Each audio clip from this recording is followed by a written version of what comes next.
Hello, with polo and AG mini ব্লগে তোমাদের সবাইকে স্বাগত। আজকে সকালবেলা উঠে বাড়ি থেকেই কাজ করব বলে ঠিক করলাম, তাই ব্রেকফাস্ট করে কাজ করতে বসে গেলাম। দুপুরের পর দেখলাম মেঘলা করে এসে তুমুল বৃষ্টি হলো। ব্যাঙ্গালোরে অনেক দিন পর সেই আবার আগের মতো বেশ ওয়েদারটা ফিরে আসছে। সন্ধেবেলা মানে রাত্রিবেলা পোলো আমার জন্য একটা স্পেশাল খাবার অর্ডার করেছিল। অনেক দিন ধরেই এটা আমাকেও খাওয়াতে চেয়েছিল, বাট হয়ে উঠছিল না।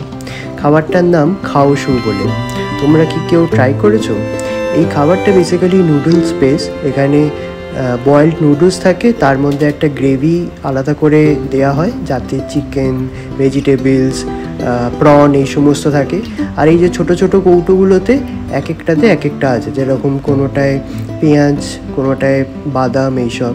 তো সব কটাকে মিশিয়ে খেতে বেশ ভালোই লাগছিলো। তোমরা কি কেউ ট্রাই করেছো? ট্রাই করলে আমাদেরকে